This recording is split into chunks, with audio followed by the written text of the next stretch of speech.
Who is a victim in the Lori Vallow case?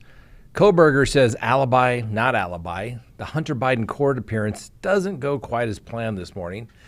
Kevin Spacey has been vindicated, an arsonist masquerading as a firefighter, and finally, our dumb criminal of the day. Let's talk about it.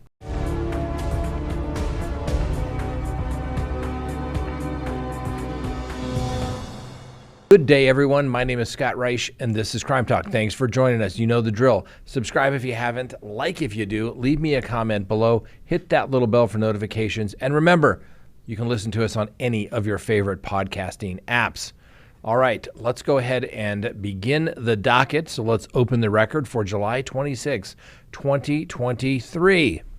Well, as we discussed last night on our live show, there was a hearing this morning before Judge Boyce, whereupon he denied a motion filed by Lori Vallow's attorneys asking that Vicky Hoban, Tammy Daybell's aunt, be denied permission to give a victim impact statement because under Idaho law, they only recognize immediate family members as victims.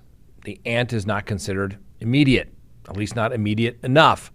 But in a letter to Judge Boyce, Hoban wrote that she would like to speak in place of Phyllis Douglas, that is Tammy Daybell's mother, who passed away on June 8th of this year. Now, Boyce responded and designated Hoban as Tammy Daybell's family representative, thus authorizing her to provide a victim impact statement.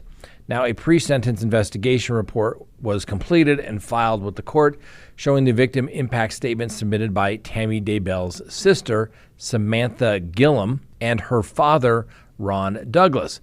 Douglas wrote that he would be asking to speak for his now deceased wife. Needless to say, Jim Archibald, Lori Vallow's attorney, argued that because Tammy Daybell's father and sister submitted statements, Hoban should no longer have that right. Now, the law specifically excludes aunts, so if Tammy Daybell has nobody speaking on her behalf, I think the court's current order would be appropriate, Mr. Archibald argued. Now that Tammy Daybell's sister and father have spoken, I think there is no provision for the court to consider an aunt as a victim and should not allow her to speak. Well, the prosecutors, trying to pass the buck and make everybody happy, specifically Lindsay Blake, said, well, we recognize there are unique issues when it comes to victims, particularly in a homicide case, but the prosecutors don't have a legal basis to argue one way or another for the situation. Well, needless to say, the court granted Hoban's request. Judge Boyce said that he was under the impression that nobody else from Tammy Daybell's family would be issuing a victim impact statement. But despite that, the judge said he researched the issue and believes that Judge Hoban still has the right to speak. The court noted, what I don't find is any limiting language stating that this designation as a representative can apply only if there's an absence of anyone else to make a statement. There's nothing in the statute that designates representative has to be only appointed under certain circumstances. We discussed this a little bit on the live last night. Frankly, who cares? I've been to sentencings where it literally seems like complete strangers have got up and expressed remorse, anger about the situation at hand. That's just part of being a defense attorney. Sometimes you got to sit there and take it. Seems like a lot of extra work for not a big issue. I'm not really sure why the defense is making a big deal of that. That is what you wanted to litigate, but everything else you didn't litigate? Really? Anyway, next on the docket, Bryan Kohberger. Alibi? No alibi. Well, this broke last night. We talked about it on our live program last night, and Bryan Kohberger has claimed that he is not the person that was at the house that where four college students were murdered, and he was going to submit to the court a notice of alibi, and the deadline was, in fact, on Monday. Instead, in the pleadings filed by the defense, they filed what presents something that they are going to prove later during cross-examination through witnesses called by the prosecution that Bryan Kohberger was not there. Now, the state has claimed that Kohberger's DNA was recovered from a knife sheath left behind at the murder scene, and that a white Hyundai owned by Bryan Kohberger was seen nearby at around the same time. In a notice filed on Monday evening, Kohberger's attorneys wrote that their client would be invoking his constitutional right to silence and would not be submitting an alibi defense. Mr. Kohberger's defense team continued investigating and preparing his case, they wrote in their pleadings, and evidence corroborating Mr. Kohberger being at a location other than the King Road address will be disclosed pursuant to discovery and evidentiary rules, as well as statutory requirements, basically suggesting that the evidence will come out through expert testimony as well as witnesses called by the prosecution. There was also another motion that was filed by the defense, basically suggesting that the DNA linking Brian Kohberger to the knife sheath must have in fact been planted. They argue that the state's argument asked that this court and Mr. Kohberger to assume that the DNA on the sheath was placed by Mr. Kohberger and not someone else during an investigation that spans of hundreds of members of law enforcement and apparently at least one lab that the state refuses to name in their motion. The defense also wanted more information on how the FBI used the DNA to create the family trees that led them to Kohberger to begin with. The prosecution says, we're not going to use that since we had probable cause to arrest him.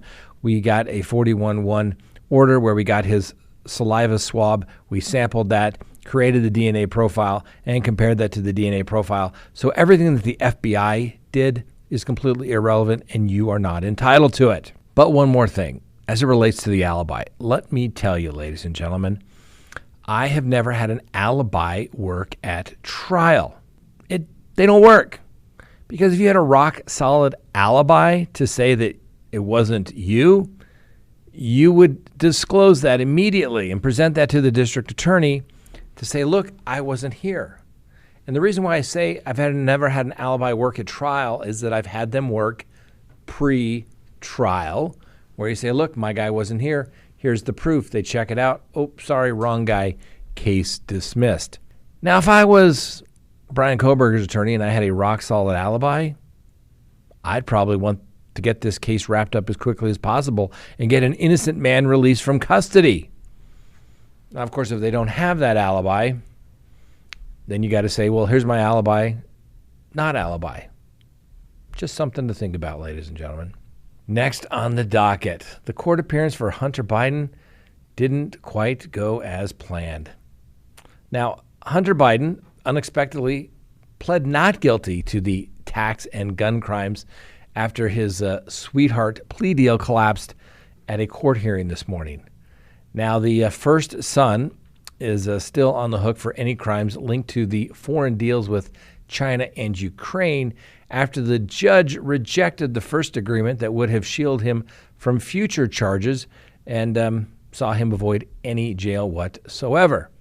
Now, Hunter Biden arrived at the federal courthouse in Wilmington, Delaware, expecting to plead guilty to 2 misdemeanor tax charges and walk away with basically a slap on the wrist, i.e. probation, which rarely ever happens in federal court, ladies and gentlemen. And I've said this last night, I have never seen anyone on a gun case get diversion. What is prosecuted mostly in federal courts are guns, drugs, and illegal reentries. That's what they do. You don't get diversion on a gun case. Anyway, we continue. The first agreement unraveled, and the latest plea deal over his failure to pay taxes and lying about his crack cocaine addiction when he bought a gun, referring to Hunter Biden. Now, Hunter Biden initially said, yes, Your Honor, when asked by the judge if he would plead guilty to 2 tax misdemeanor counts, and admitted he's been to rehab 6 times in 20 years for addiction to alcohol and drugs. Now, the hearing then turned when the Department of Justice lawyers warned Hunter he could still be charged for potential violations for failing to register as a foreign agent over some alleged shady deals, which some people in politics say involve the big guy, President Joe Biden. At that news delivered by the top prosecutor, Hunter's attorney, Chris Clark, snapped that the deal was now null and void. Because failure to register as a foreign agent to represent foreign governments You have to do that so they know who the CIA can go talk to when they need to talk to you after you've had your business deals, okay? And everybody knows who you're dealing with. You're no longer on Team USA. You're on Team whoever foreign country they belong to. Well, that's a felony. So things didn't quite work out so well. Now, there was signs of trouble from the beginning when the U.S. District Court judge said that she had concerns about this diversion agreement. She asked the United States attorney if he had ever seen a diversion agreement so broad that it encompasses crimes in a different case. The judge then asked, what happens if I reject this plea agreement? She says she didn't want to violate the separation of powers or do anything unconstitutional. But when she pressed the parties on areas of confusion, Clark said he didn't agree with the government's characterization. He then said, there's no deal. As far as I'm concerned, the agreement's null and void. Hunter Biden's attorneys weighed in during that hearing. And that set off another round of talks after the judge agreed to give parties more time to figure out if they can reach an agreement once again. Now, this case also unraveled after a dramatic 24 hours in which Hunter's attorneys were threatened with sanctions over an alleged prank call to remove bombshell testimony from an IRS whistleblower from the docket. His lawyers claimed it was a simple mistake. But the matter put the judge in a fighting mood, and she demanded Hunter's team provide an explanation by 9 p.m. last night. The incident did not come up in open court today. Now, at the start of the hearing, Hunter stepped out of a motorcade in silence with a police escort and walked across the sidewalk along his legal team and surrounded by Secret Service agents. He walked into the federal court in downtown Wilmington, Delaware, along with his sugar bro, his lawyer, Kevin Morris, who was the same lawyer that was seen smoking a bong during a visit from the president's son last week at his home in California. Hunter did reveal during a small colloquy with the court that he has been treated for alcohol abuse in 2003, and he was last at an inpatient facility as early as 2018. He then insisted he's been sober since 2019 when warned he faced random drug testing under the conditions of his release. But in a potentially damaging admission under questioning by the judge, he admitted he was sober when he filed his 2019 tax return. For his 2017 and 2018, he said he was in the throes of addiction, which he acknowledged in his book. But prosecutors recommended probation for Hunter for not paying between $1.1 million and $1.5 million in federal taxes in 2017 and 2018, despite his substantial income from Ukraine and Chinese companies. They also scolded him for continuing to spend wildly on his lavish lifestyle while he had the funds to pay back what he owed. He could have faced up to 12 months in prison for the tax crimes and then 10 years for lying about his crack cocaine addiction when he bought the firearm. But the little agreement, sweetheart agreement, sparked fury by those in politics that demanded the judge block the deal.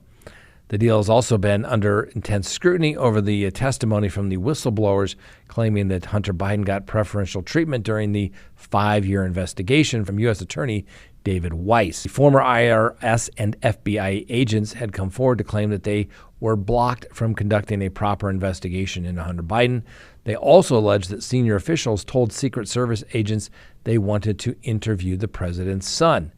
The night before his hearing, Hunter flew alongside Morris in a private jet from Los Angeles to Philadelphia. That attorney is also the one who paid Hunter Biden's $2 million tax bill and helps him sell his paintings for up to $1 million. So although it's very unlikely that Hunter Biden's actually going to proceed to trial, now the speedy trial clock is ticking as it relates to Hunter Biden's cases. So the prosecution and the defense are going to have to work quickly. The prosecution is going to have to decide, are they going to stonewall and not proceed and give Hunter Biden the pass, or are they going to supersede the indictment and add more charges? You can't piecemeal it like the judge said, and the judge herself called it a sweetheart deal. And she also was basically saying, you just want me to rubber stamp this. You want me just to go along with it. You don't want me to be a judge. Kind of like what we talked about a couple of weeks ago. Federal judges don't like to be rubber stamps. Just every now and then it looks like, well, maybe I know what the heck I may be talking about. Next, Kevin Spacey is vindicated. Now, he said that he is humbled after being dramatically cleared of sexually assaulting 4 men following a high-profile trial in which Sir Elton John gave evidence in his defense. Now, the Oscar winner, who marks his 64th birthday today, was overcome with emotion when the London's Southwark Crown Court jury returned not guilty verdicts on all counts. Spacey was accused of abusing his fame and power to carry out 9 sex attacks on 4 men during his tenure as artistic director of the Old Vic Theatre. But he insisted the claims were madness and accused the claimants of lying for money. Now, the actor thanked the jury, his legal team, his loyal manager, and longtime friend Evan Lowenstein for standing by him. He said, quote, "I imagine that many of you can understand that there's a lot for me to process after what just happened today. But I would like to say I am enormously grateful to the jury for having taken the time to carefully examine all of the evidence and facts before they reach their decision. I am humbled by the outcome today. I also want to thank the staff inside the courthouse, the security, my legal team, and Evan Lowenstein for being here every day." End quote. Now, the allegations shredded what had been a glittering showbiz career, but also had major financial implications, with the star told to pay £25 million to the producers of the House of Cards after he was sacked. He has also been landed with at least another £1 million in defense fees and suffered the humiliation of being edited out of Sir Ridley Scott's film All the Money in the World. Earlier in the trial, Spacey told the jury, "I've lost everything." Now, 2 of the men involved in the case are known also to be suing Spacey in the civil courts, but the verdict ends the criminal proceedings against him, raising the prospect that he could soon return to the screen after being shunned by Hollywood for the last 6 years. Now, Spacey has always maintained that the accusers were motivated by money, and then money when the accusers filed a $500,000 request for compensation. Now, the jury of 9 men and 3 women took 12 hours and 26 minutes to announce their verdict. The alleged indecent assaults and 4 sexual assaults were dated between 2001 and 2004. The 5 further offenses that were alleged against him ranged from alleged incidents in 2005 through 2013. Yes, there is a arsonist masquerading as a firefighter.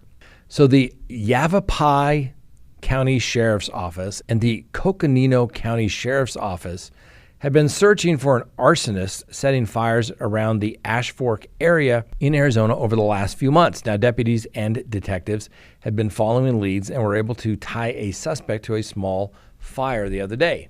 Deputies then connected him to multiple fires.